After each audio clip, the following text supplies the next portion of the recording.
work and research going on around that area as well. Across Malawi, much of sub-Saharan Africa, we have these hidden aquifers that represent not just a resource, but also a lifeline for the people that need to use them. And in a region with over 400 million people lack access to basic drinking water, groundwater really serves as a primary resource for not only drinking, sanitation, but also agriculture and other countless commodities.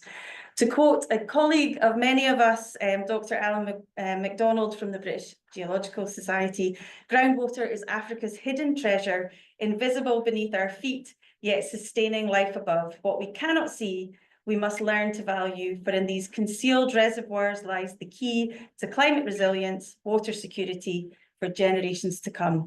And I think that's such an important note, and I know from the speakers today, that is a thread that we're going to see coming through again and again.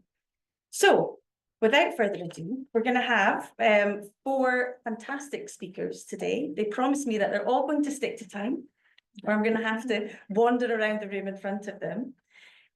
First of all, I'd like to invite up Muthi Nhlema, who still says I can't say his surname properly and laughs at me every time I say it. So Muthi is not only a proud graduate of MUBAS, University of Malawi Polytechnic, which he didn't put on his profile, but also has an MBA from Heriot Watt, and he'll talk about how proud he is to be a civil engineer in a moment. He's developed a fascination for all things related to sustainability, systems and data, particularly when he was working for Water for People and now running his award-winning social enterprise BASEflow. I have to give a quote from Muthi because, as you'll see, he's not only an engineer and someone who loves water, but he is also a poetic man who likes also writing fiction. And he enjoys gazing at the blinking cursor of an empty Word document, daring himself to write science fiction stories depicting alternate histories across a futuristic Africa. And I think sometimes that also relates to his thoughts about how we should be using our groundwater resources too. So over to you, Muthi. 20 minutes. Oh, okay.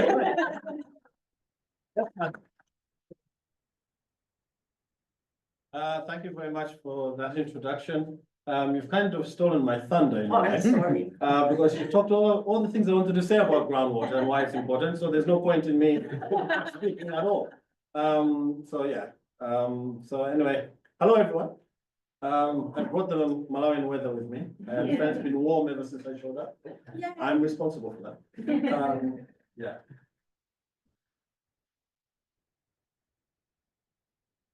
Okay. Okay, fine. As mentioned, I'll be talking about groundwater, and join me on an odyssey into the things that we think we know, but just ain't so.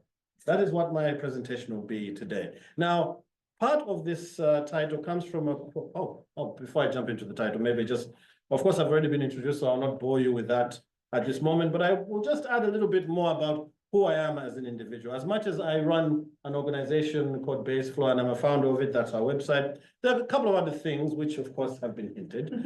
Firstly, yes, I'm a reluctant civil engineer. I did engineering at the Polytechnic. It will forever be known as the Polytechnic to me and MUBAS to the rest of you.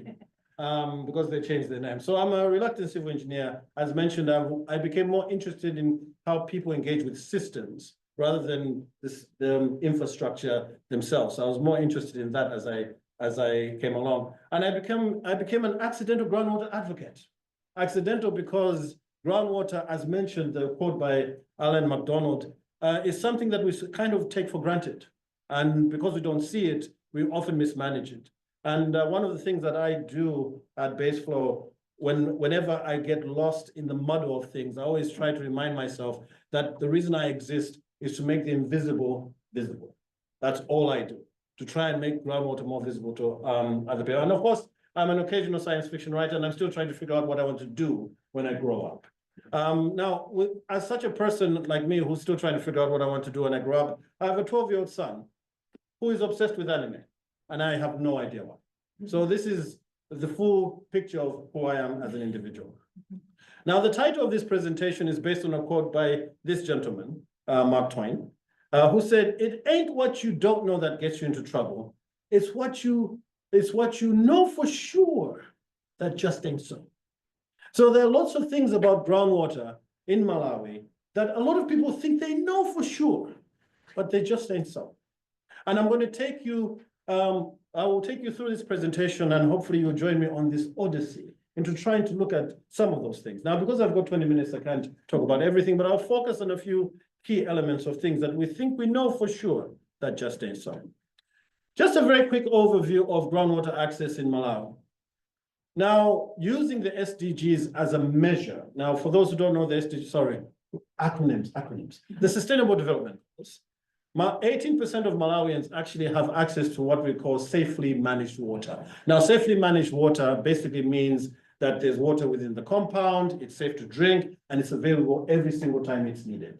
So 18% of Malawi's 20 million odd people have access to what is called safely managed water. Well, and safely managed is the highest level in terms of what Malawi needs to achieve in terms of water access. So safely managed is the highest standard. There's basic and other levels of service when it comes to water according to the Sustainable Development Goals. Now, 80% of Malawi's population, according to the Ministry of Water and Sanitation, depend on groundwater for drinking and irrigation, and this was also hinted during Tracy. I find it strange to call you Professor Tracy. Tracy's opening. Now, a lot of this water is accessed through drilling machines, which are often, after the drilling, we have installation of hand pumps. Now, across the country, as part of work that was done with the University of Strathclyde and the Ministry of Water and Sanitation, there was a mapping exercise that was done over a period of about 3 years. And we know that there are about 75,000 hand pumps across the country and counting. So there are more being put in all the time. But of course, there are increased demands for modernization. And by modernization, what this means is that a lot of organizations, in fact, even the Ministry of Water and Sanitation, want more investment in solar-powered pipe systems. So basically, you drill a well, you put a submersible pump, you pump into a tank, and you reticulate through a pipe network. So a lot of people think the hand pump is archaic. It's something we need to leave behind. It's a 19th century technology that we need to move on from. And just some interesting information, the hand pump, or what we call the affidavit hand pump, is a Malawian invention. It was actually designed by Malawian engineers in the Ministry of Water and Sanitation years ago, because they wanted to come up with a design that my fellow countrymen in rural areas could actually maintain on their own, and which they've done quite successfully. It is actually a very easy technology to maintain, but unfortunately, we forgot to get the patent, and someone else got it, and now it's manufactured in India. So this is just a background of drilling. Now, very often drilling on site looks something like this. So you have a drilling rig on the side, and you have some of the operators on site and who are overseeing the drilling. So it's a very messy activity. Now, as someone who works in NGOs, there's a cycle in terms of how drilling or groundwater development takes place in Malawi. So of course, we punch a hole in the ground, simply. And then we install the hand pump after we've punched the hole in the ground. We train communities to maintain the hand pump. We take a picture, mostly with the young children next to the hand pump, and we put it on the front of annual reports. And then we go onward to the next community. That's the cycle that most NGOs go through. So we repeat this cycle again and again and again. It is a cycle that it's been tried and tested, and it's unchallenged. And very often, like I said, we take wonderful pictures with children, and then we put this on the face of annual reports, and you say, we did it, look at those pearly whites. And we are all excited that we have indeed done our part to change the world, and we've given water to people who need it. But is that so? The thing is, it just ain't so. A lot of the water, or a lot of the hand pumps that have been installed usually don't work. It hovers somewhere between 25 and 30% non-functionality. Now, what does that mean in terms of money? It's anywhere between 75 and $90 million that is wasted. And this is infrastructure that's been put in, and everyone celebrates that it's there, but it doesn't last very long. Now, a lot of the time, and I'll touch on this as we go along, we often think the problem is purely maintenance related. We put the blame on the local communities, like, you're not maintaining things the way you are supposed to as we trained you. But actually, it's not that simple. So there are a couple of assumptions when it comes to groundwater in my country. The first assumption is that or misconception, is that we think water is everywhere. When it comes to groundwater, we just assume that, oh, Malawi has a lake, so there has to be very substantial recharge into the groundwater. So if you just punch a hole anywhere, you'll find water. Now, that might be true, but it's not the case everywhere. A lot of the time, when a lot of this drilling happens in my country, there's very little siting that is done. So, and this is something we call geophysics. It's an approach where you basically have to trust a technical person to actually go out and do the siting. And very often this doesn't happen. And this is often left to the driller to do. Now, we've done a lot of drilling supervisions for a lot of organizations. And trust me, drillers dislike us because we make them do the siting properly. And very often they'll say, oh, we're not able to come this morning, so we'll do the siting tomorrow. And what they do is, there we are, we sleep in, and then they go and do the siting without us. And it's very common.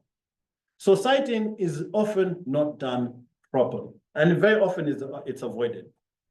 In our work, there were some of the wells that have been sited and drilled that we have supervised and we have data for.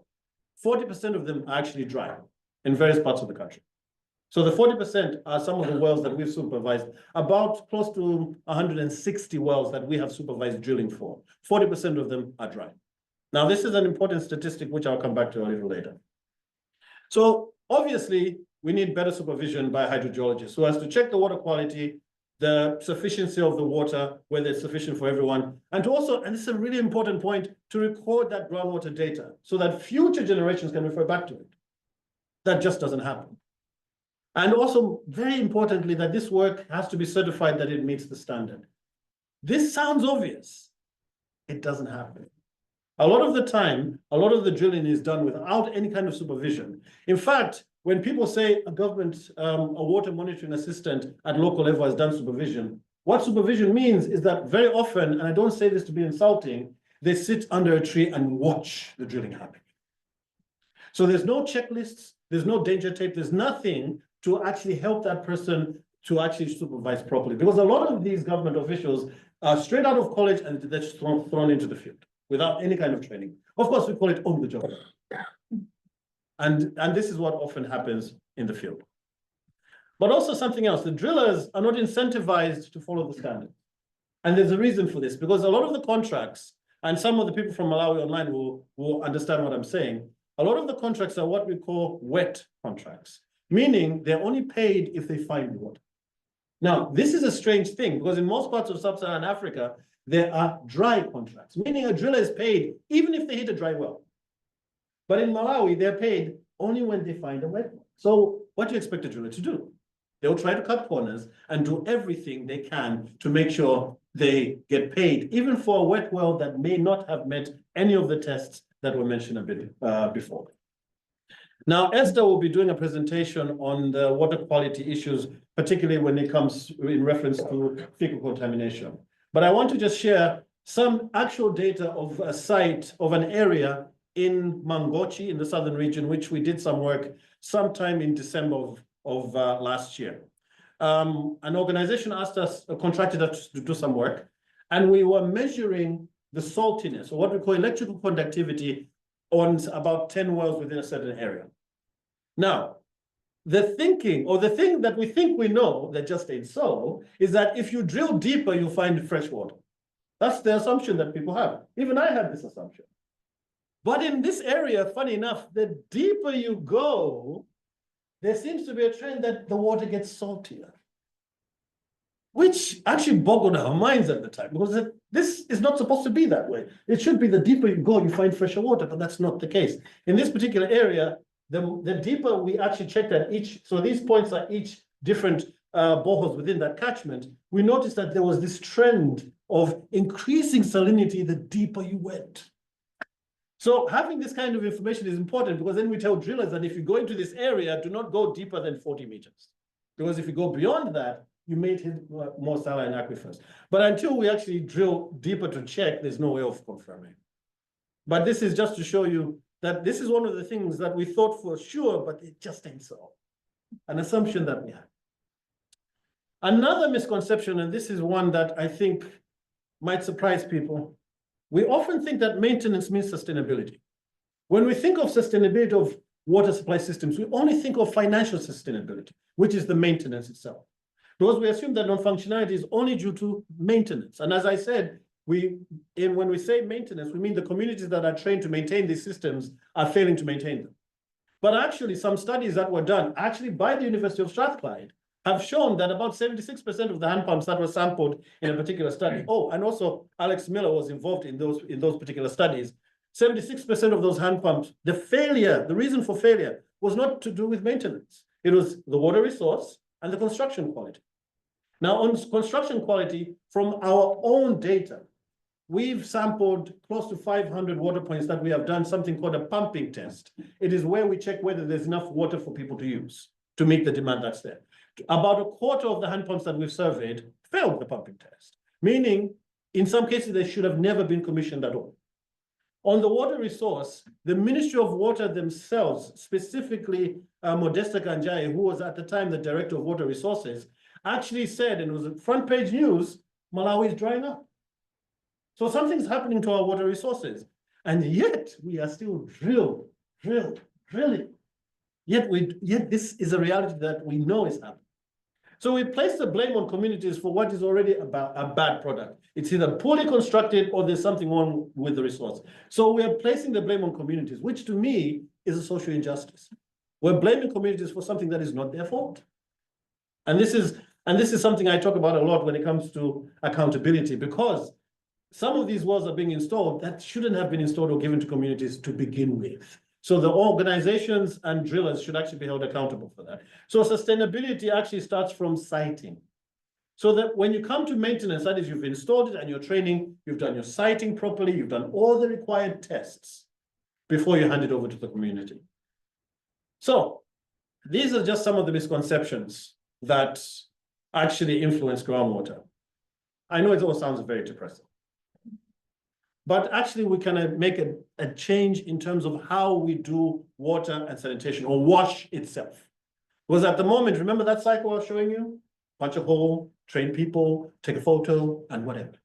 That cycle, we can disrupt it and integrate new ways of thinking into what I would like to call a new kind of wash plus, if you like. We need to really promote professional supervision of drillers, and this includes training local government staff. At the moment, local government staff have no training at all, but there are lots of organizations doing a lot of drilling. They can invest in actually training the staff in proper drilling supervision so that they know what to look for when they're drilling.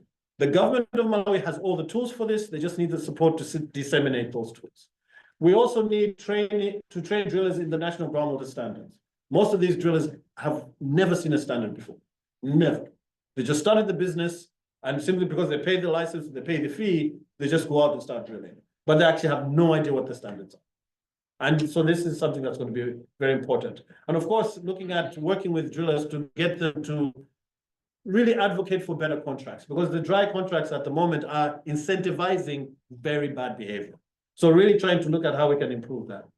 But of course, this is more to do with capacity and a lot of that stuff. What about the water resources? Now, the water resource is something that we really need to think about. And as an organization, we've partnered with organizations like TNE, they're not here, but I hope they're online, to try new ideas for trying to address the water resource problem. And this is really looking at how we can integrate better stewardship practices. So looking at promoting groundwater recharge. Now, one of the approaches we've adopted from TNE, who's a member of the Scotland-Malawi Partnership, is something called deep bed farming. This lady over here is actually practicing deep bed farming. It's really interesting because TNE was more interested in increasing bumper yields. The farmers are actually becoming what I like to call water farmers, because they're breaking through. There's a certain layer just about half a meter underground, a certain calcified layer that stops rainwater from percolating all the way down. So they break through that. Now, they have inadvertently become water farmers. So for them, they're doing it for bumper yields, but for us, they're doing groundwater recharge by accident. So this is something that we've adopted and said, and we want other organizations to adopt this, and it's easy and cheap to do. It's not that expensive. If you remember, I talked about the hand pumps that are 25 to 30% of hand pumps are broken down. What are we going to do with them? we want to try something. And I think I've noticed that Pump Aid is also on the call. One of the things that we've actually started together with Pump Aid is, could we retrofit those hand pumps into recharge wells? If they're in specific locations where recharge is possible, could we maximize that infrastructure? That 75 to 90 million that's wasted, could we maximize it? So really looking at retrofitting those failed hand pumps into recharge wells, but also looking at really investing in the groundwater monitoring. Donald, who's here, where are you, Donald? Yeah. He'll be doing a presentation on groundwater monitoring, so I'll not steal your thunder as Tracy stole mine. So looking at really understanding what's happening with our groundwater, really understanding it. Is recharge actually happening, or is there depletion? One of the reasons why I started BASEflow is because I saw a graph of declining groundwater levels across time. That's what got me started in this work, because nobody knew what was going on and no one was addressing it. So really looking at, can we invest in groundwater monitoring? And this is the work we're doing right now with the Ministry of Water to try to have that better understanding. And of course, promoting crowdsourcing of groundwater data into one place. I talked about borehole siting. If someone goes to a location, does borehole siting, finds there's water, someone comes to drill, they find that there's no water there, the 40% dry wells I talked about, all that data sits on people's laptops or in PDFs. What we want to do is to somehow bring all that together into one platform where a driller, before they go out into the field, can check, did someone already survey in that area? Did someone already drill in that area and that there was a dry well? Then they don't have to go there. But right now, because something like that doesn't exist and data is locked in PDFs, what is now happening is that a driller has to go to a place where someone may have already gone and found no water. So there's a waste, there's a lot of inefficiency in the way Malawi drills for water. And the last slide, I promise. You're very on time. Oh, I am? Okay, fine. Thank you. There's something else that we really need to, as WASH practitioners, we need to start talking about, and that is the impact of climate change. It's something we cannot ignore anymore. And I think for the most part, we always think that this is something that's meant for the environmental sector, the green space people, those are the ones who need to look at climate change. But now climate change is impacting Malawi and impacting water supply in a major way. Through some of the work that we did with the Scotland Environmental Protection Agency in Malawi, through the Malawi Scotland Regulatory Program, and also together with Spark, we're really looking at how can we really integrate climate resilience in water and sanitation. And one of the things we started doing, especially because of the increased frequency of cyclone-induced flooding, the major one being Cyclone Freddy a couple of years ago. And to my fellow Malawians, I think we've had like 2 scares so far this year, right, of cyclones, so if not 3. So already, we are really at risk as a country in terms of these shocks, particularly cyclones that later on induce flooding. So one of the things that we decided to do is how can we flood-proof or protect the existing infrastructure from damage? And we've done some analysis with the help of UNICEF. And one of the things we figured out is about close to 300 sites are at risk of damage if they're not flood-proofed at all. So now this is where we're looking at trying to think differently around how we build our infrastructure, so that rather than waiting for a flood to happen, you already make it flood-proofed in advance, or not waiting for a disaster to happen. You actually have the infrastructure ready in advance of a disaster. And that way, what we do is that we actually break this vicious cycle of rebuild and destroy, because that's what's happening. Because normally what happens is when a flood happens, it destroys a hand pump, an NGO comes in, puts in another one, the next year, another flood comes, and then we're stuck in a vicious cycle of rebuild, destroy. And yet we've said we should build back better. So building back better means we need to flood-proof things in advance of that. And one of the things that we're doing as an organization, taking it one step further, is why isn't water infrastructure in Malawi insured? I mean, we asked ourselves that question. Why isn't it insured? And there wasn't really an answer. So we went to an insurance company and said, could you insure this infrastructure? And they said, there's no reason not to. No one has ever asked. So these are some of the things we need to start thinking about when we talk about build back better. It's about integrating these things that we were not thinking about before, but we have to because we can't ignore it anymore. I want to leave you with a food for thought. I talked about the water infrastructure that now Malawi is moving towards solarization. A lot of solar infrastructure being put in. And this is just my own philosophical musings. I sometimes wonder is it possible that the infrastructure we're putting in, the water supply infrastructure, can actually be a burden on communities? Especially when it's infrastructure that is, how can I express this? With a hand pump, it's just a single location, what we call a point source. Yes, it will break down, but at least it's just one location. Now imagine you have a solar powered system with a submersible pump that pumps water to several locations over several kilometers. The problem now is compounded. Now, it's very interesting, that doesn't come up in conversation. Now, when a system like that breaks down, and already there are cases emerging, I have no data to back it up, it's all anecdotal, solar panels are being stolen, that communities have to replace, submersible pumps are being taken out and stolen. Now, you can imagine those things cost a lot of money. Who's going to replace them? So now we're coming in and saying, we need to modernize. When actually we're providing another burden for communities to start worrying about. Again, another social injustice. So this is something I want to leave as a food for thought, that as we're bringing in our WASH programs, are we potentially leaving a burden for communities? And on that note, end of presentation. Thank you. Perfect.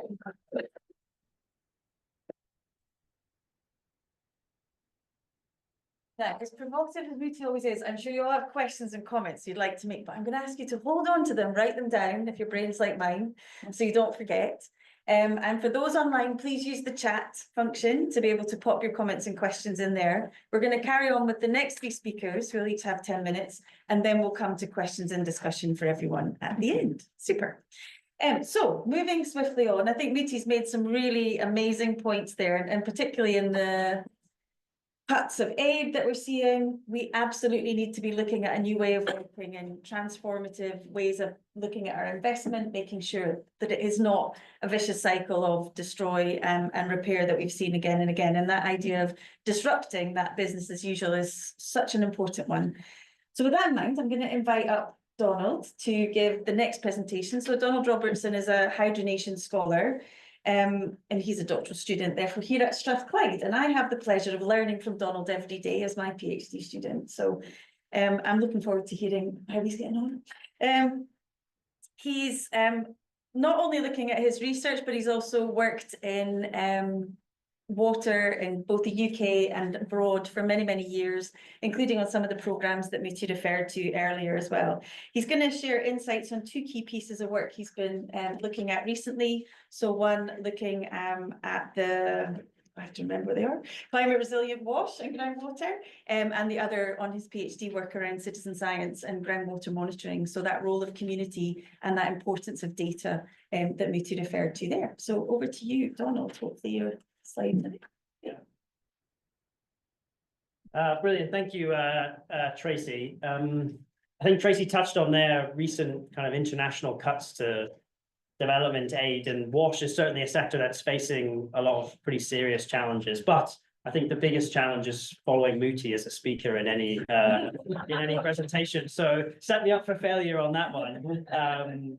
But a little bit about myself before I talk about some of my work. I've been at Strathclyde for a number of years and working between Scotland and Malawi. Alex was the first member of staff responsible for me when I went to Malawi, and Muthi was the first person I got to interact with while I was in Malawi. So even all these years later, it's nice to see a lot of familiar faces and plenty of people I've worked with and things before.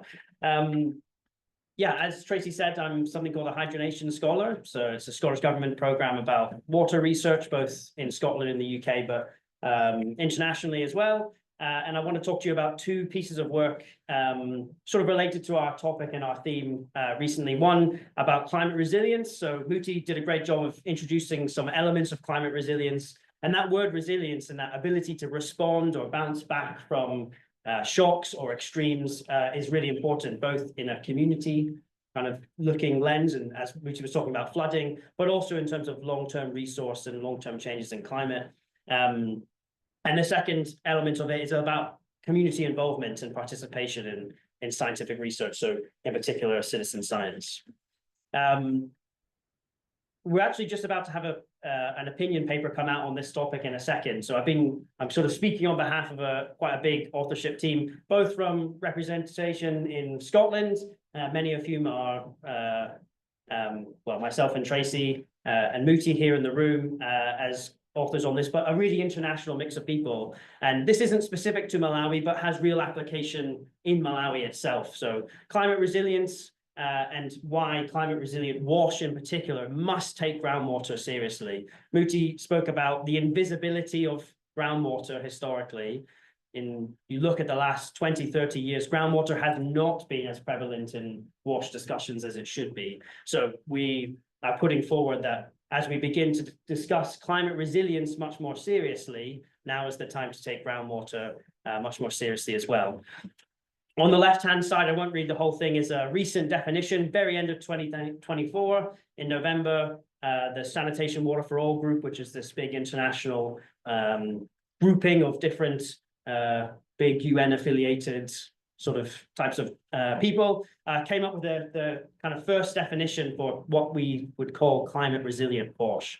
And I wanted to highlight in blue there the words, so it's about wash services, water sanitation, hygiene services that anticipate, respond to, cope with, recover from, adapt to, or transform based on climate-related events, trends, and disturbances. So lots of things there within that wash kind of framing. It's not just a water resource problem. It's not just a sanitation. It's not just a hygiene. It's a little bit more about how those services operate together.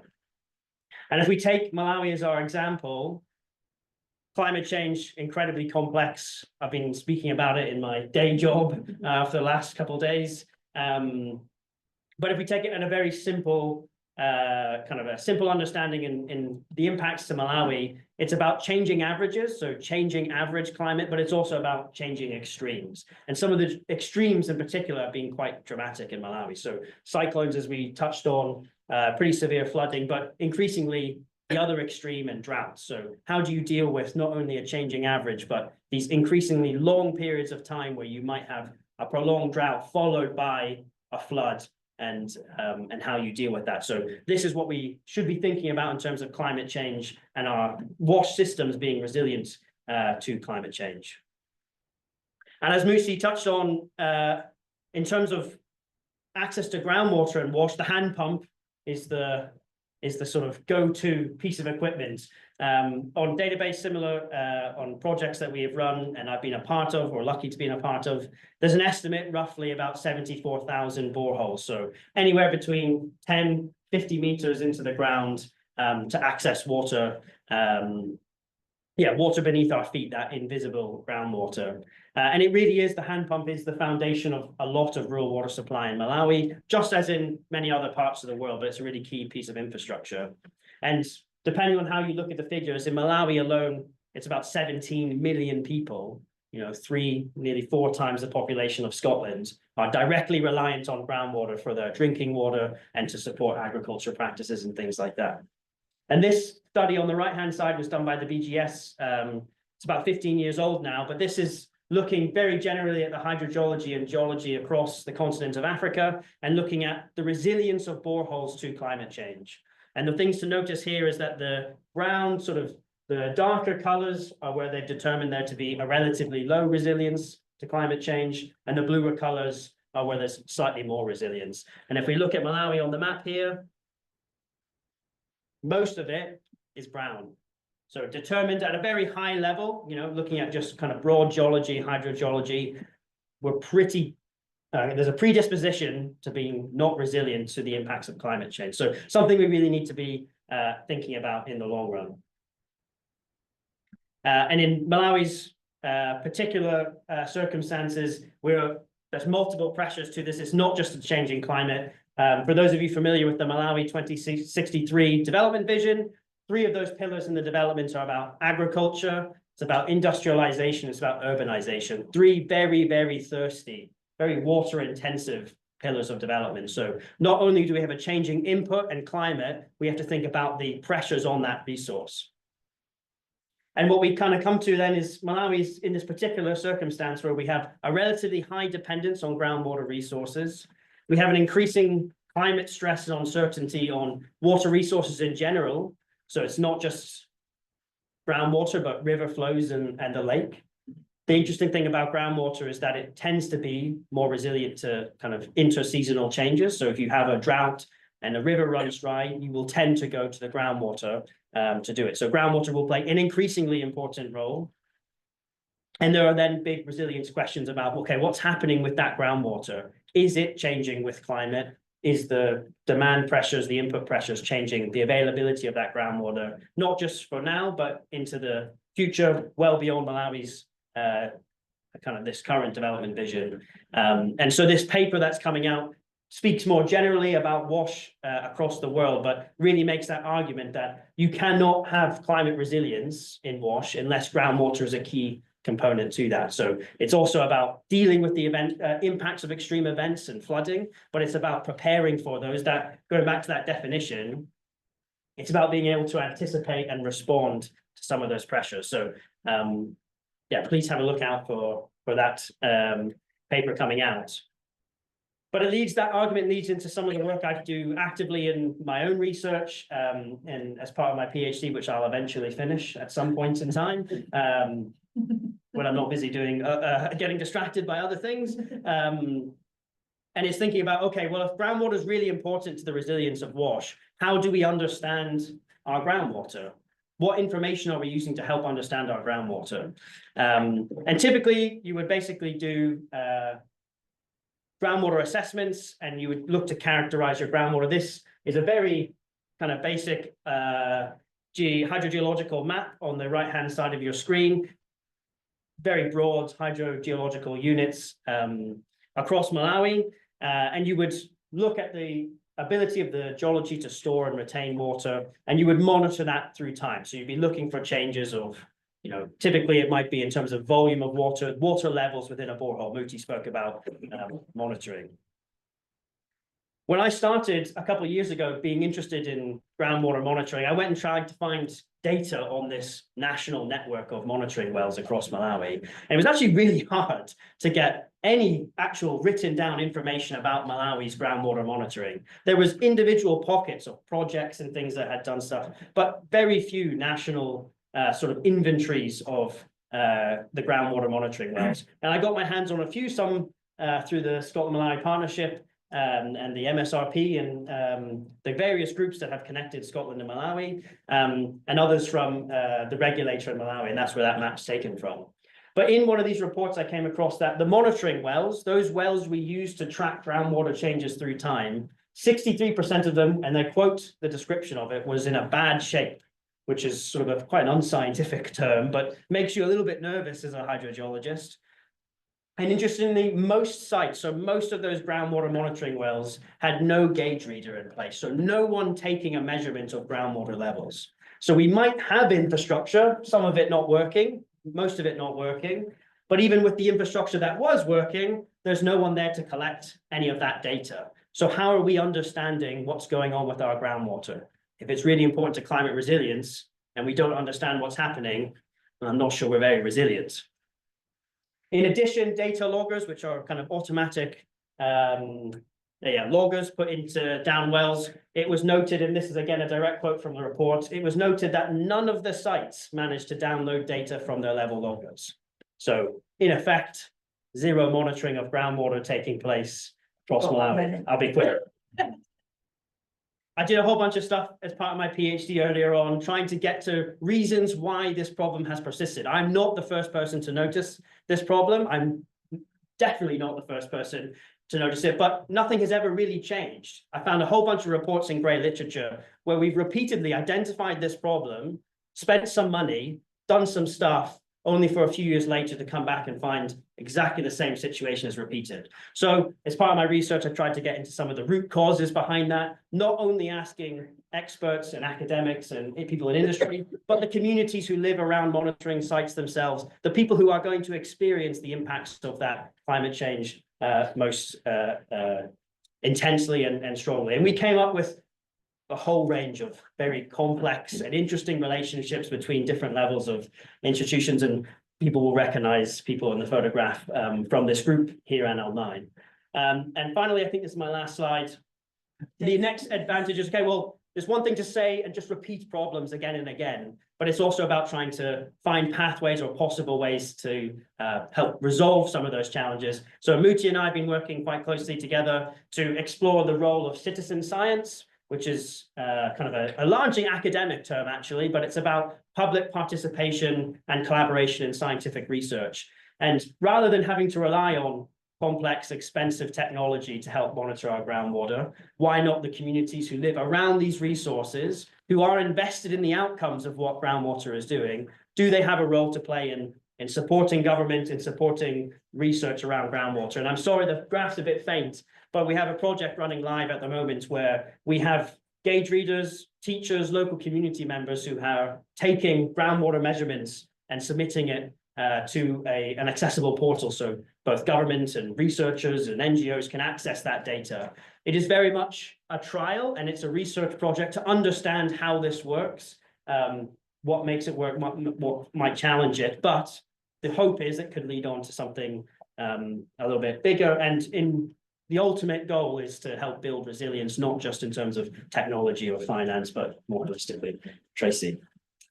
I should give Donald the caveat that he's obviously not scared enough of me in terms of time, but he has been teaching 4 hours a day all this week, so he's used to talking for a really long time. So and nobody's right. Great, thanks, Donald. And again, very happy, I'm sure Donald will be to take lots of questions and give some more information on the work he's been doing. So moving swiftly on to Esther Chifuniro Mabedi. I can't know why I can't say that. I've lived in Malawi for years. But anyway, having one of those days. So Esther is not only a lecturer in earth sciences at Malawi University of Science and Technology, but she's currently an African doctoral fellow at the University of Dundee, undertaking research again on groundwater, but looking at it from a different perspective, looking at it from the perspective of resilience to contamination, from the different activities and things that go on. So handing over to you. Thank you.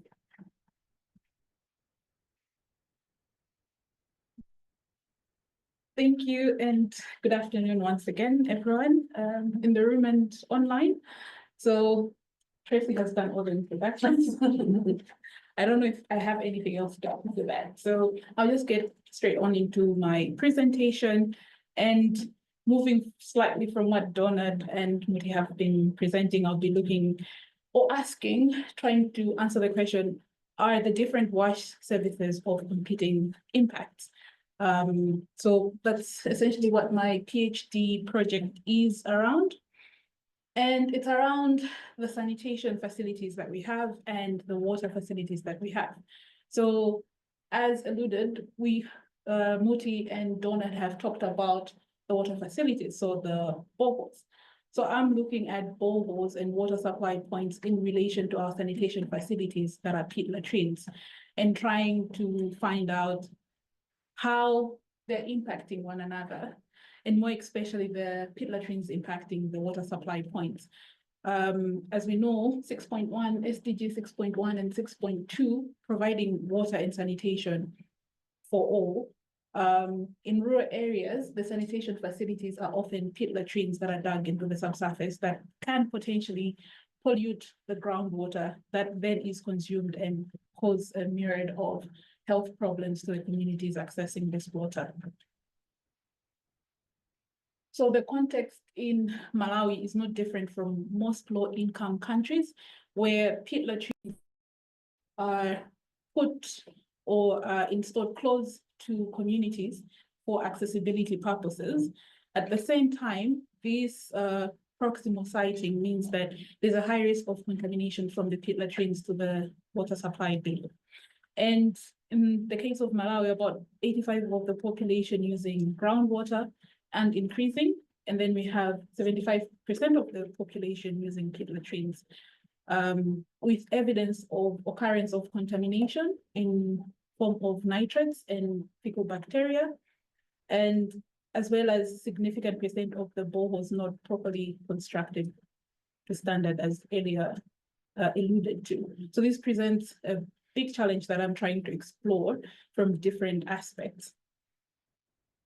So this picture pretty much gives us an idea of, one, a pit latrine or multiple pit latrines or sources of contamination, and the impacted resources.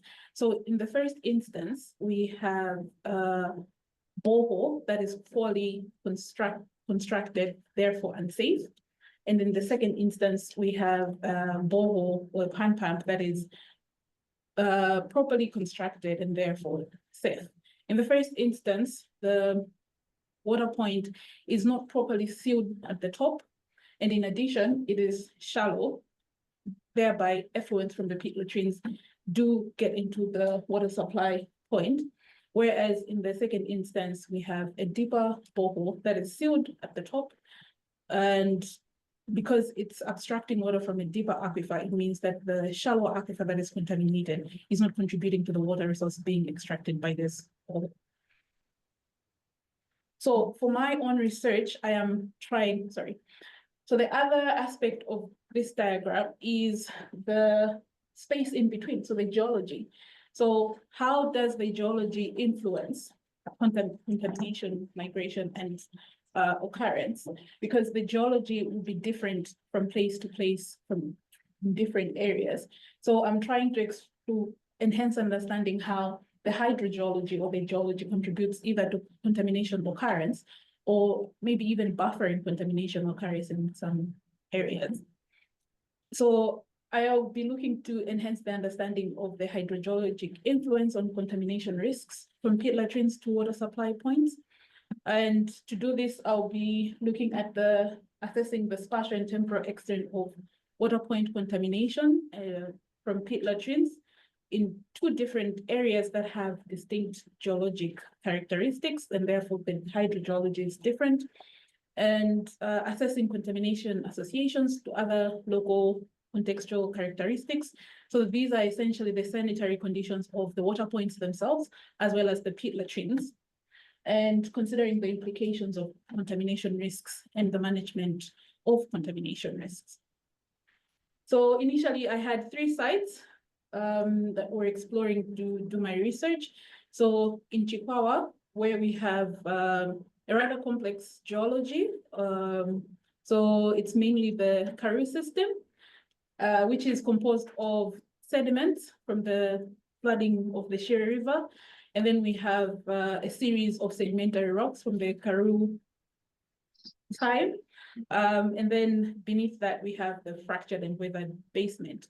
And then the other location that we considered was Blantyre, which is in the highlands. And this is mainly made of the fractured and weathered basement. And then Mulanje was the other place that we considered, which is made of unconsolidated sediments, which are overlaying the weathered basement. In the end, I'm looking to work in Chihuahua and Mulanje, as Blantyre is quite similar to Mulanje in some aspects. So the research design, which is yet to be finalized, will be looking to repeat sample water points in the 2 areas, and the water that we'll be sampling will be assessed for its chemical composition, its chemical and microbial contamination, but also stable isotope characteristics. So this will give us an idea of what type of water is there, if it is contaminated, and what is the source of the contamination from the isotopes. And then we'll be mapping and carrying out sanitary assessment of the pit latrines and the water points. So we'll be looking to map within the 200-meter radius of each water point that we'll include in the study. And from this mapping, we'll be able to obtain the separation distances between pit latrines and water points, but also pit latrine densities within the radius that we're going to map, and an estimate of contamination loading from the pit latrines to water points. And then we'll also be carrying out key informant interviews with the local communities to obtain current sanitation practices in the areas that we'll be working in. So from this, we hope to obtain groundwater contamination patterns across different seasons and different hydrogeology, because we'll be repeat sampling. So ideally over a year, so going back and testing the same water points that we'll identify. And then we'll also able to get associations of groundwater contaminations with pit latrine setback distances, pit latrine densities, and water points, and pit latrine sanitation, sanitary conditions, and the hydrogeology. And thirdly, from the isotope information to provide evidence of the sources of the nitrates in the groundwater. If it's coming from pit latrines, the other alternative is agriculture, so both fertilizers and animal waste, that could be the source of nitrates. And from that information, we hope to contribute to groundwater contamination management in rural, local income countries, provide knowledge to inform water and sanitation policies and how they can be improved, and possibly have a basis for more research into groundwater contamination related studies, seeing that groundwater contamination might also be prevalent in peri-urban areas where pit latrines are commonly used, provide information on how possibly the pit latrine can be improved to provide better sanitation services, as well as groundwater contamination and climate change, as we'll be sampling over a year, hoping to capture the rainy season or the dry season, depending which extreme will be prevalent at the time that we conduct the study, and ultimately accomplishing the goals of the African Doctoral Fellowship Scheme, which is my PhD. So, yeah, so hopefully those would be the impacts that this study would provide. And that's it for me. Thank you.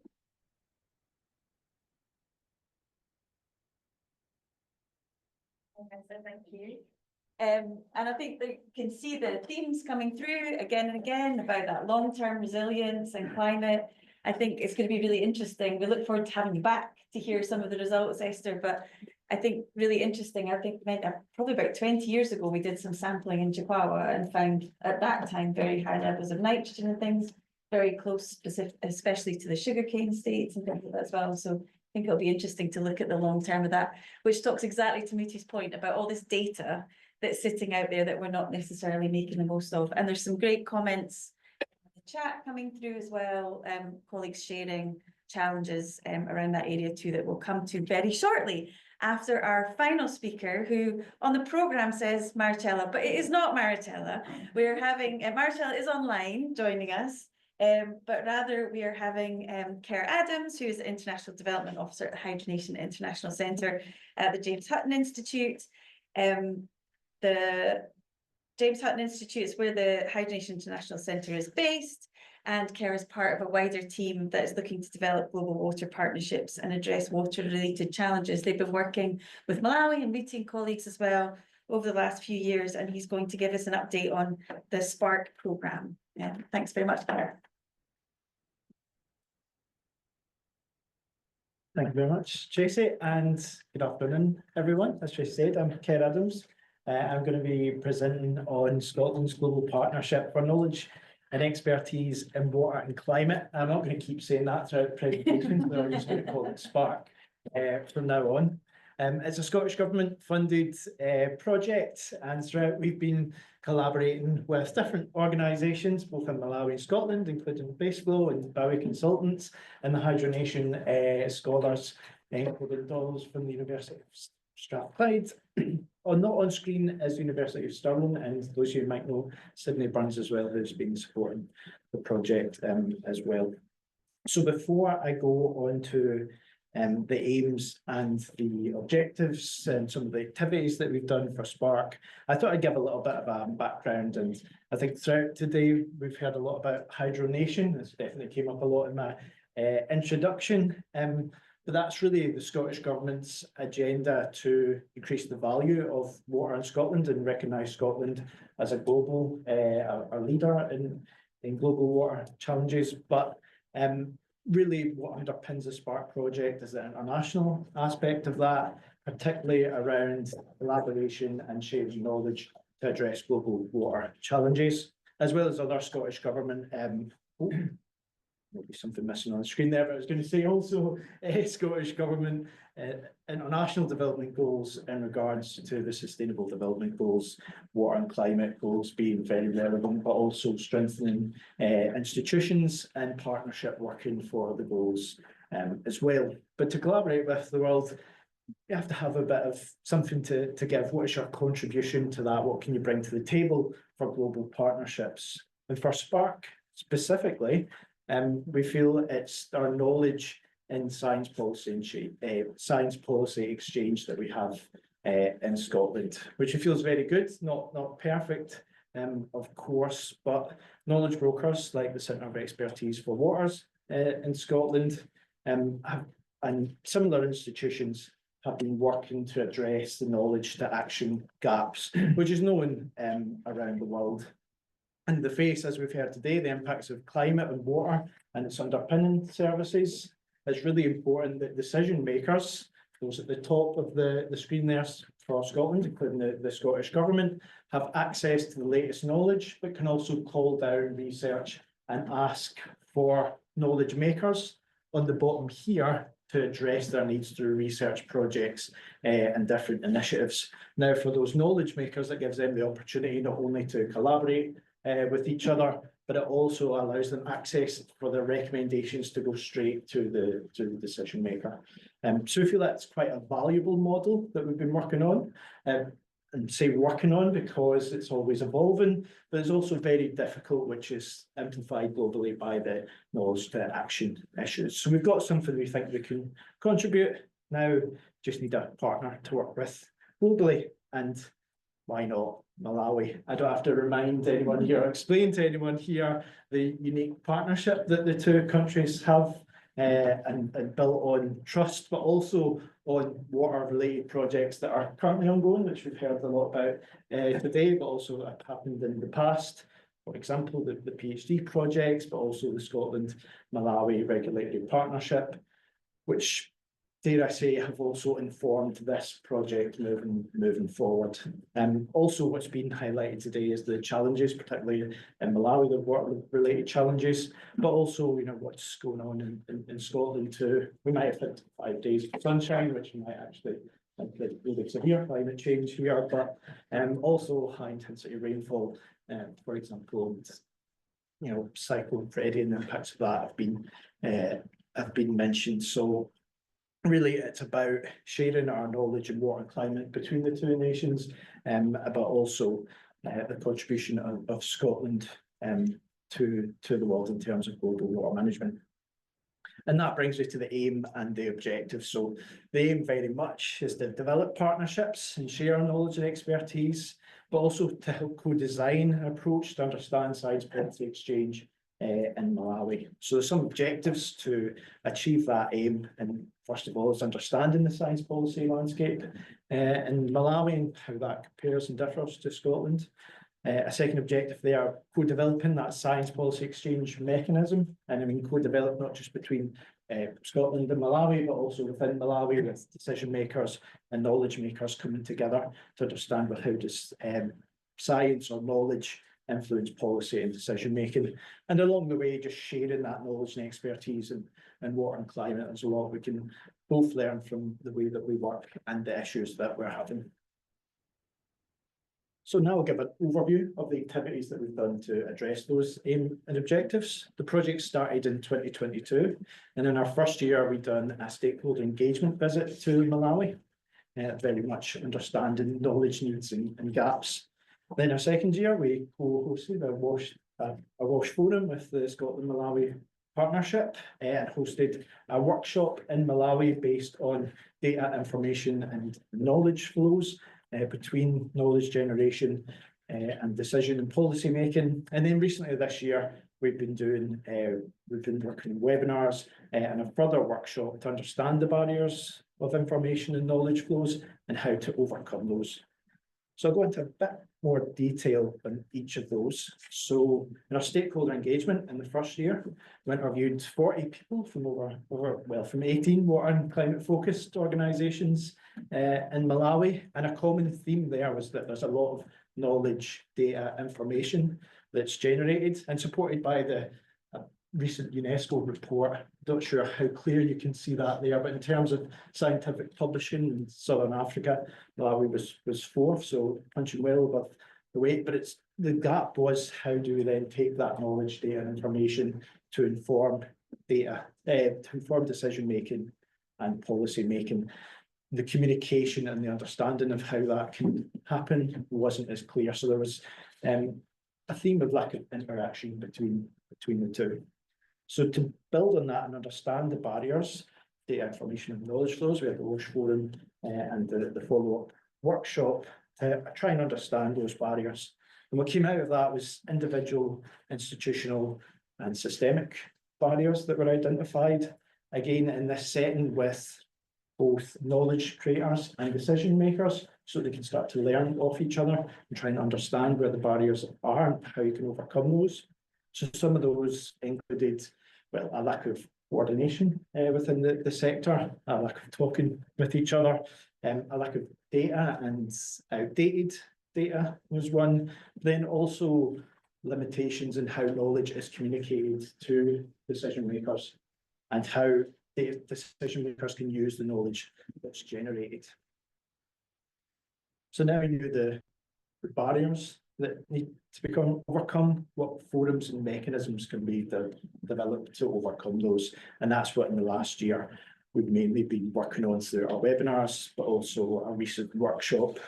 Now, for the recent workshop, the findings are still being analysed. It was just a couple of weeks ago, but I can give a little bit of insight of what was kind of discussed during that workshop.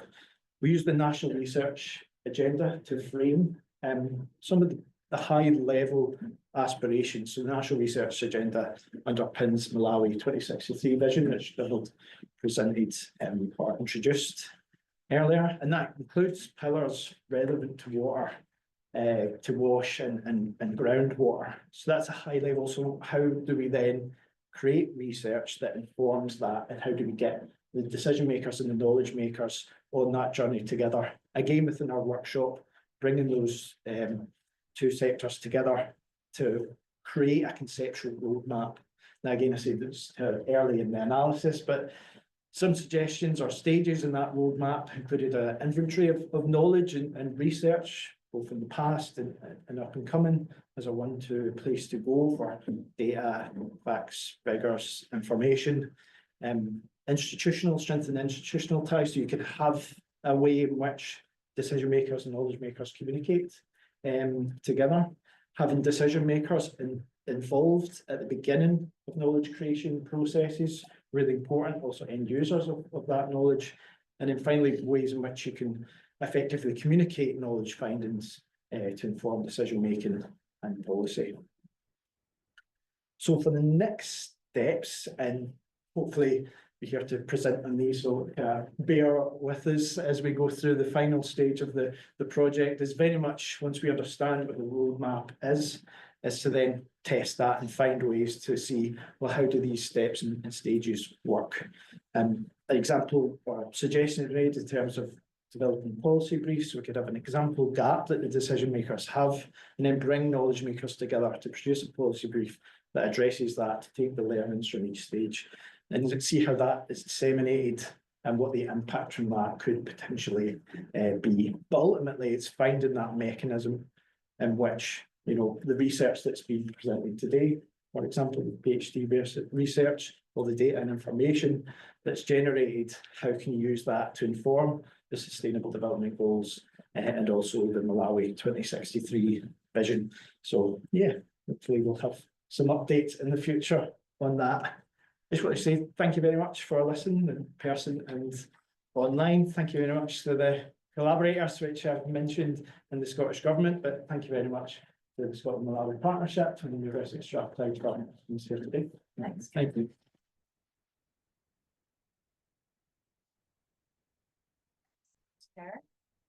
Great, well, that's been a lot packed into a short period of time now, but I think what's exciting about there is some work that is ongoing, some ideas about how we disrupt the system, get away from the status quo, but also I think really importantly referring back to those points of Malawi has Vision 2063. Malawi also, you know, has a research agenda and doing things that are relevant for Malawi and not doing things to Malawi, as we should be operating in that dignified partnership model that, of course, as Scotland Malawi Partnership, we're very much promoting. We've heard lots about different and I think it comes back to something that, as Donald said earlier, we talk about all the time, these complex issues. It's not just about water coming out of the ground, banging a hole, as Muthi referred to, getting the water out and everybody's happy. It's so much more complex about that. It's where it's sited, it's what that water is used for. It's where, you know, we need to get people access to that most basic of human rights, essentially, as well. And so I'm going to invite the 4 speakers. Sorry, get one more. To come up to answer some of the questions that have been online. I'm sure there's some in the room. But just before I do that, there were a couple of organisations that also reached out just to give perhaps 2 minutes of updates on what their organisations are doing too. Hopefully the owl should pick you up. So speak loudly, use your loud voices for those. So Viktoria, I think you were going to give a bit of an update on Water Witness and different activities at the moment, if that's okay. Thanks so much. So Viktoria.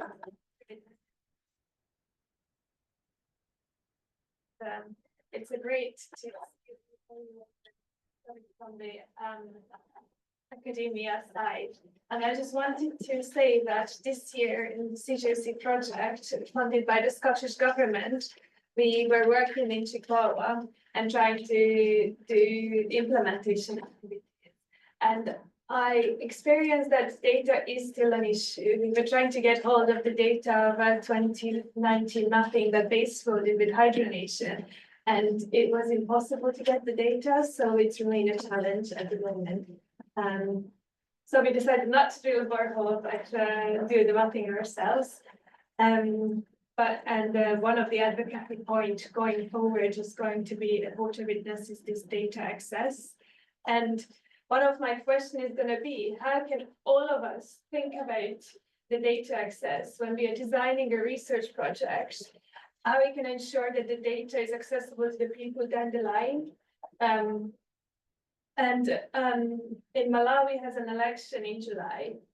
So it's an important place for all of us to advocate for. I know as a Scottish NGO, we have to be non-partisan, partisanal, and stated in the right, but it's not a reason not to advocate for policy changes, evidence-based advocacy. So we should capitalize on this opportunity this year. Thanks a lot. Great, and I'm sure that Muthi and team will have some words to say about that in a moment, so hold that thought. Well, no, actually, you can say something. Go ahead, yes, if you want to. Or do you want to hold that thought? I'll hold that thought, all right. as long as I can. You can hold that thought. And just to give a couple of minutes, James, Kitt from Pumpage as well, if you're able to join, and there we go. Perfect, thanks, James. You see me? Hello, hi. Hello, everyone. Yeah, thank you very much, Tracy, for the time. And I'm just representing our managing director is on the call as well, Philip Chidawati. But yes, on the subject of data, we're delighted to be able to publish our evidence report after 2 and a bit years of operating Beyond Water as a social enterprise in Malawi. And off the back of what Muthi was saying about sustainable services to rural communities, we seek to pick up that gap in repair and maintenance where it is appropriate, and you know, there is still an issue with community-based management of rural hand pumps and supply. So our professionalized services, our mechanics, and our centrally managed system uses and leverages really kind of complex data to improve those services. And we have we're beginning to compile that now, and we're actually able to evidence to the government, to donors, that we're able to close the gap between the subsidy gap required between our cost of service and the amount that communities are able to pay. So we started this operation in Doha in late 2022, and at that time there was high capital expenses of having to repair the boreholes and everything like that, and user tariffs formed a very small part of the overall cost, less than 1%. Fast forward to today, and actually user tariffs are making up 30%, nearly 30%, 28.8% of the operational cost of our work in Doha. And we're able to do that through scale. So we have 200 community customers in Doha now, and increasing those user tariffs. So it's a good news story, and we're leveraging data like Muthi has said to improve those services to rural customers. So I'd be happy to share our evidence report to SMP members after the call for anybody who's interested. Thank you. Thanks, James, and I think that would be a resounding yes. So we're very happy to put that report on the page for the event as well to share. And thanks for that good news story in amongst what can sometimes be a very challenging topic in terms of way forward. Can I invite all of the speakers to join on these lovely stools here, some of which have footbits and some of which don't, sorry.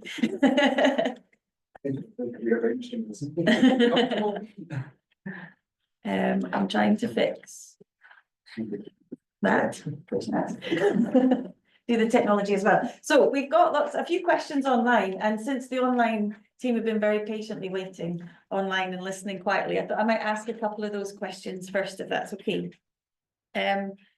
Particularly, I think there were some questions, and it maybe speaks to, there's a lot there, even in the comments from Water Witness and Pump Aids about using data and how do we use it. And ultimately, I think this is a problem we've spoken about for years as well, Muthi. We have data, we have a wealth of data. It's not always the right data, but it's still not necessarily getting in that pathway up into the evidence for decision making at the end of the day.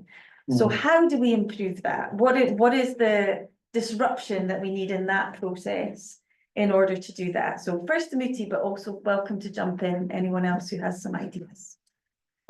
Yeah, thank you for putting me on the spot.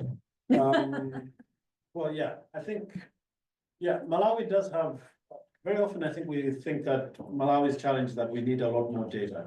The challenge Malawi has is the data that is there, we don't really use it. And that's very often been the case. And I think, and this is just my opinion, I think the government is way too busy doing a lot of other things to actually take the time to actually sit down and to actually use the data to make decisions. Like, for example, the groundwater data. There's a lot of groundwater data. Some of it is actually quite alarming in terms of the decline of groundwater in some catchments. And now just to get the government to actually sit down and say, could we find a way of looking at this? Very often I find it's just an issue of actually giving them the space to do that. And the reason why they don't have the space to do that is because they're doing other NGO stuff. So it's like, this NGO needs the government for this NGO needs the government for that. So they're kind of pulled in all sorts of directions. So that to actually get them to say, can we collaborate and try to see how we can look at this data becomes quite a challenge, because there's a lot of tax on their time. There was a time I joked with Donald ages ago. It's like, I would like to do a study to look at what is the average day of a government officer, just to see what do they actually do in that week. And I wouldn't be surprised that they spend a significant amount of time in NGO meetings. And that takes, and I know it sounds like a very flimsy excuse, but I feel if the time that there's an opportunity cost, time that they're not actually investing in actually looking at data is time that they're spending someplace else. It's really, there's an opportunity cost in terms of how they spend their time. Yeah, and we don't really talk about that. No. They're pulled in all sorts of directions. So Any potential PhD students out there, there's a topic for you. Is this still being recorded? Yes. Okay, I'll be sensible about what I say then. I think it was a really good point Viktoria raised about, access to data, but I think it's the access bit. It's not necessarily the generating bit. I think partly that is, people are busy and stuff like that. We're quite bad in society in general and sharing information laterally and through time. But it's also, the wash sector in particular is quite competitive as a field, especially with reduced funding available. It's thinking about better ways to kind of try and take away the field we're competing on. I think the statistics is quite hard to find the kind of numerical values, but the number I've seen quoted before is that for every $9 equivalent spent in WASH in Malawi, 8 of those dollars are from international sources of funding. So there really is an emphasis, not only within Malawi government and things like that, but for people who are spending money to, it's the simple message is do better.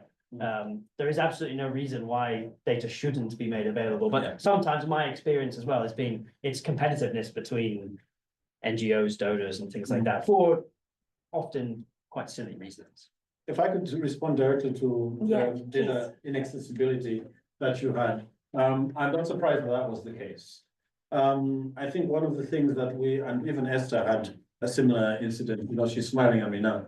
One of the things that we're trying to do, and I think this is something I've actually talked about with Walt, is to, we're currently in the process of trying to get the government to open up and to unlock the data so that other organizations can actually start using it. My vision, and it's one that the government is slowly coming around to, is that we would like it to be a kind of Wikipedia of data. So organizations can come in, they are signed up, whether using it for research or any other uses, can actually be updating particularly functionality. That's the one thing we said, let's start with functionality as a starting point. So we are currently in the process right now as I speak, where we are moving in that direction. There are things like trying to get data standards sorted, trying to make sure that the kind of data the government wants is clear. So trying to get that clearly defined. And to be honest with you, this is going back to what Donald just said, because for the longest time, people who have come in to say, we want to work with the government, have actually been bullying the government into taking their own data standards. So, and I'll give an actual example where the government says, we only need 5 data points. This is what we need, function, GPS type of technology functionality is the water point committee plan, just fine. And then other stakeholders come and say, oh, no, you need to collect 50 data points. It's like, but what for? The government doesn't need that now. And often the excuses the government has been told is, well, we need to future-proof this data. But you can't do that. I mean, the government right now needs these 5 data points. Can we focus on those 5 first and then grow it from there? So, and I think, so there's a hesitancy on the side of government. I sound like I'm defending the government, but there is a hesitancy there where they feel very reluctant to let go of the data they have. And some of it is because they argue. For example, they say, well, in other countries you pay for it. Why should we give it away for free? So now it's like we're trying to go through a process of trying to negotiate to say there is a middle ground here where some data should be accessible for people to use. And we are in that process. It is a slow process, and it's one you're welcome to join us in slogging through if you'd like. But it is we have made a substantial movement in, I would say, in the last 3 months. And I think Spark is something that we've been collaborating on as well, in terms of really trying to get the government to say, can we take this journey together rather than you cling to the data? Can we open up? And the government is opening up, but we need to really get over this kind of post-traumatic stress that they've gone through other stakeholders that I've told them, oh, we should give it away for free. Yeah, but you wouldn't do that in your government, you know? So they have that kind of history that we need to navigate. And it's something that we're doing. And I meant what I said, that other stakeholders are welcome to participate in that process as well. So it is not a closed process, it's an open one. And hopefully we can open up the database for more people to use it. I think I suppose that I'm not sure which SNP person put in, but SNP welcomes all those work in the wash sector, place where logos and egos can be left at the door. There we go. So we can help with that as well. I think that's great. And I think there's a role of academia in there as well. Like I'm sitting here thinking, why are we not getting students to do hackathons and things with some of this data, right? Put it all in one place, in one process. We could be looking at how that can work as well in the future. So yeah, absolutely. I think collaboration is so important, and it is really impacted by funding, but we have a new world of funding coming now, and we're going to have to collaborate more than ever. True. Great. Esther, I have a question for you. Okay. From Dr. Chifuniro sitting in Malawi, which I think he's online, but I'm going to ask it just for the sake of time. He was curious as to whether you're going to be able to identify which latrines specifically the contamination might be coming from. So with the tracking that you're going to be doing with your research.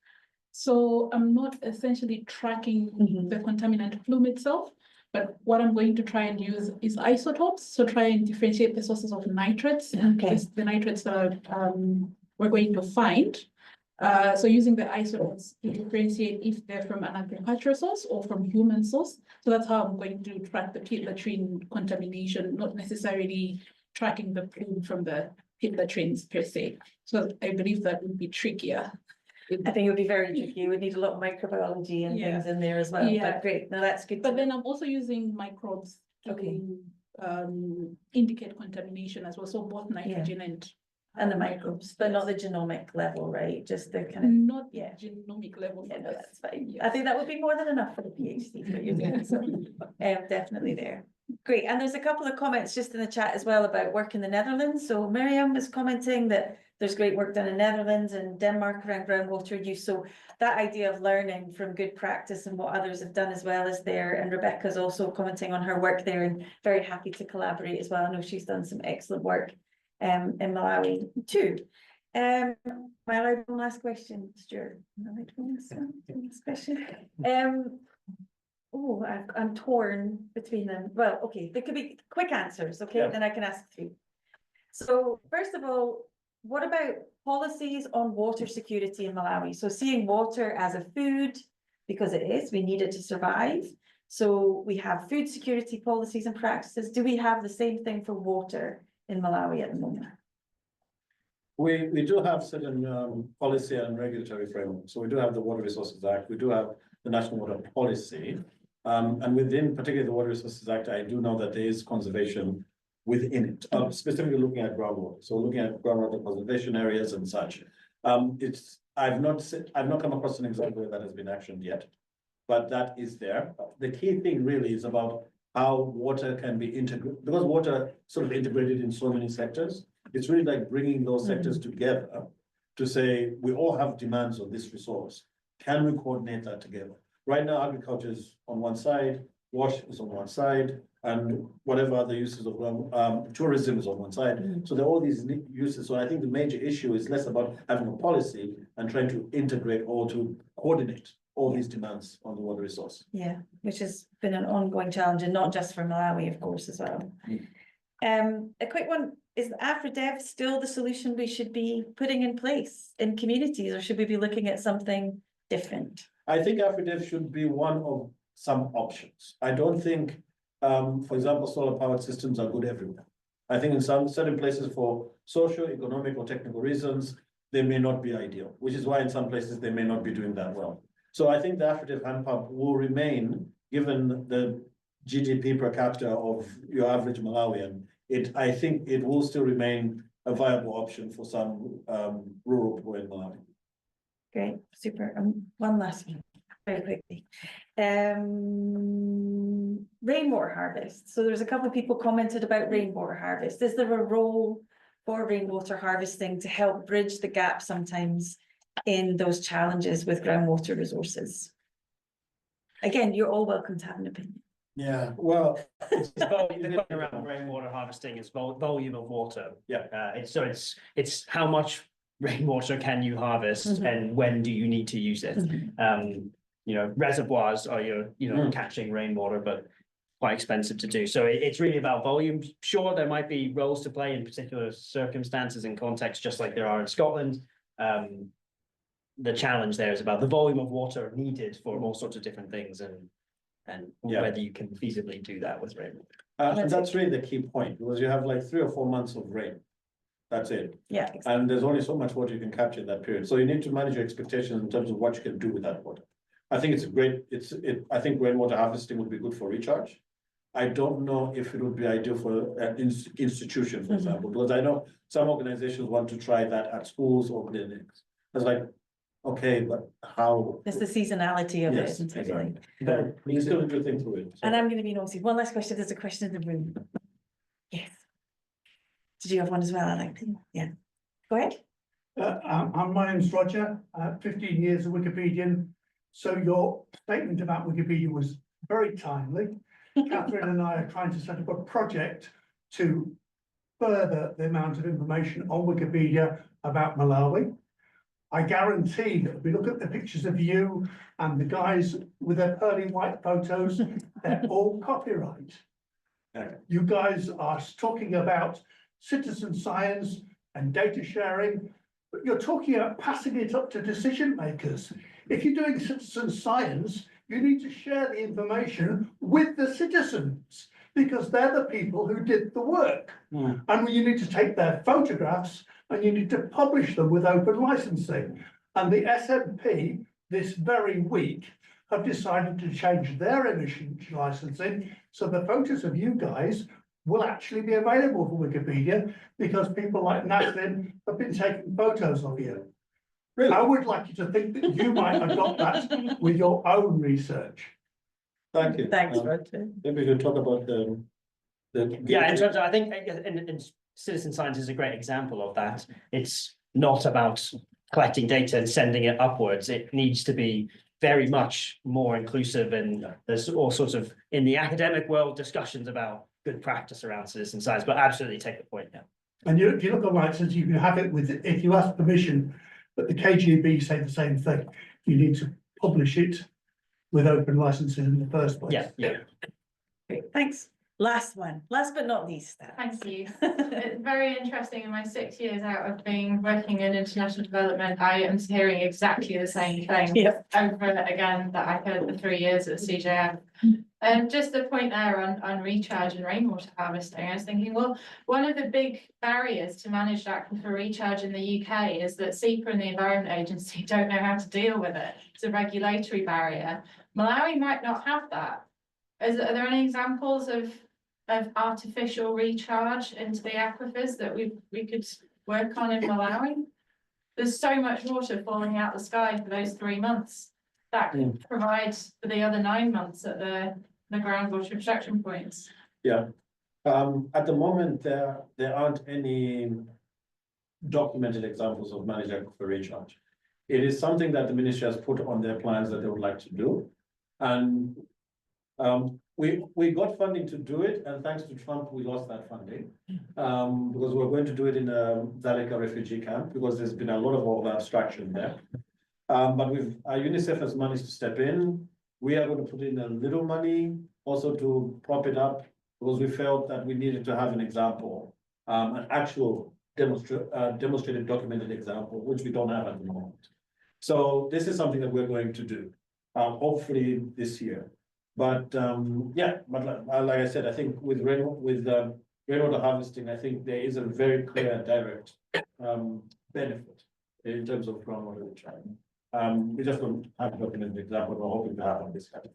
I can draw on some Scottish research that recently done on water scarcity in Scotland that might be applicable in terms of nature-based solutions. So we work with distillers and the agricultural sector as well. So distillers really require that groundwater for producing escape, of course, and using things like leaky barriers to attain the water. Multis rather than allow it to be flashy within catchments to allow it to recharge aquifers was a component of that. Effective soil management as well to ensure that water's percolating through the soil. It's this kind of catchment systems based understanding that could be applied not just in Scotland but everywhere. We also looked at rainwater harvesting. I think Donald highlighted the volume of water. Another aspect of that too is the quality of the water for distillers and people producing food and sorts of things have to ensure that it's treated effectively as well, and it's been standing. But it's an example of where knowledge sharing could come in between Scotland and Malawi as well, and research. Yeah. What a perfect way to finish. Just exactly what I was going to say. It's an opportunity where we can learn from one another as well. So thanks for that question, Alex. And Murray, who's now away as well. We were just talking earlier about so many opportunities, not just in groundwater, but waste management and all these other kind of environmental issues as well that we can be working with each other. I'll get told off again because I'm running 2 minutes over time, but I am going to, in that sense, hand over to Stuart Brown to finish off. Thank you so much to all of our speakers. We have another good round.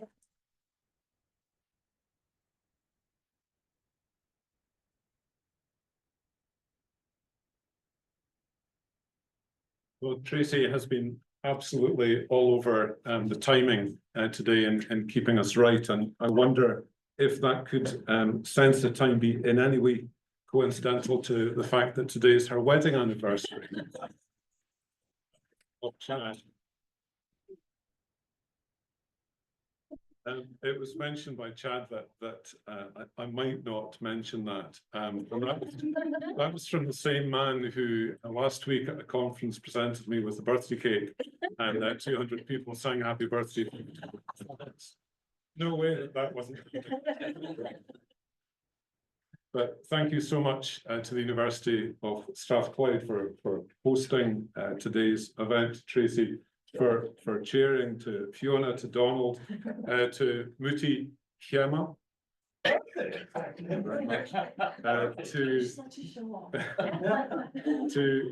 Esther and to Kerr for the really stimulating presentations. It does feel to me that the people in the room and the people online today can answer a lot of the questions that are being posed today, given the resources and given the opportunity, particularly challenging with the backdrop of excoriating cuts that we've all heard announced recently. Muthi, you've made the invisible visible today. You've really dispelled a lot of myths for us.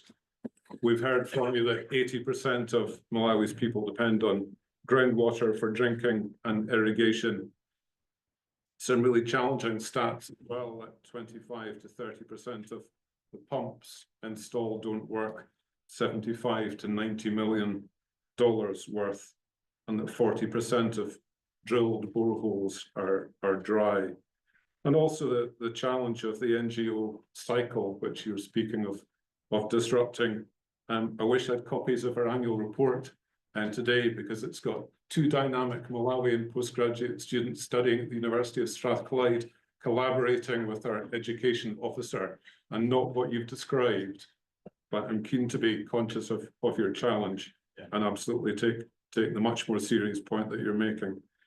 You spoke of the partnership with Tieni and deep bed farming. I'm really keen if you can share with us as a membership network any ways that we can help promote the message that you're speaking about of people becoming water farmers, as you put it. You dispelled the myths of water being everywhere, and really struck home with the point of siting being all important for sustainability, and also that maintenance, it's the communities that often get the blame for the fact that things haven't been manufactured properly in the first place or put in the right place, and people haven't had the training to supervise things. And really interesting about one platform for data and things not being hidden under PDFs, and interesting the question from Viktoria that surfaced some of that in terms of access to data. The climate crisis and water resources being resilient to shocks, and the aspect of social justice, injustice of our problems for communities being compounded with additional burdens of perhaps entrenching new ideas and new systems, whereas hand pumps are perhaps things that are working more effectively.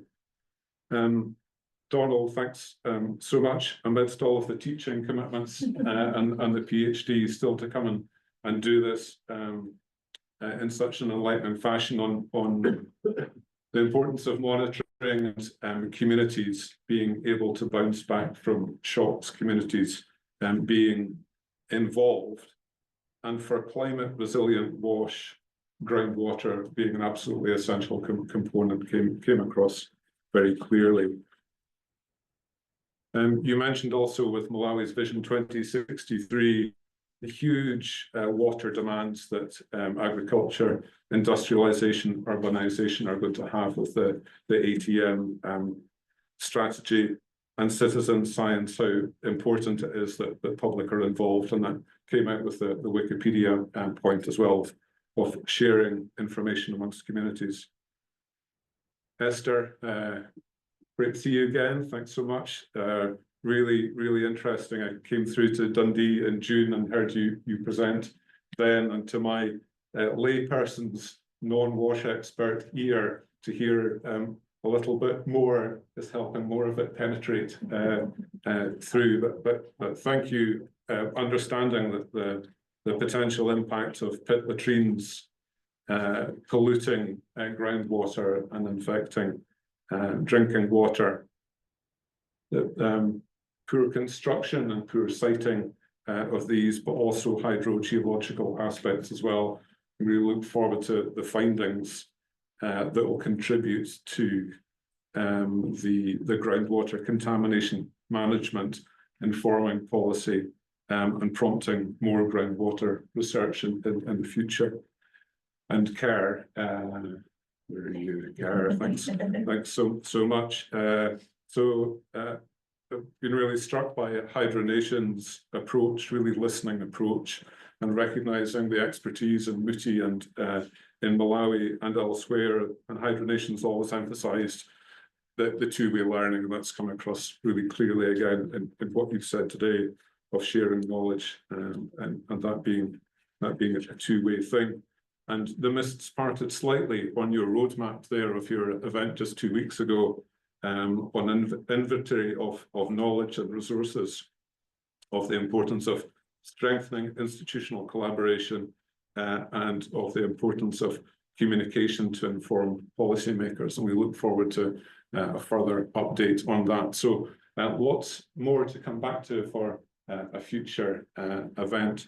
But again, just thank you so much to the University of Strathclyde, to Tracy, to Donald, to Muthi, to Esther, and to Kerr. A round of applause for them, please.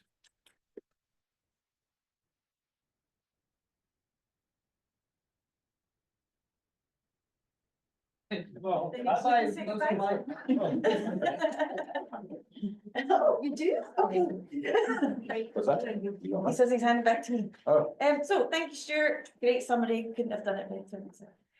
But just to say a huge thank you to those of you who've come along in person. Fabulous to have so many people online as well. Thank you for all the great comments. They will all be captured as well in the summary of the event. For those of you who are in person, sorry, not for online, you're all very welcome to join us as well upstairs. We are in a student union after all, so you can join us at the bar upstairs for a drink, soft or otherwise, after the event for some more networking. So great, thank you very much.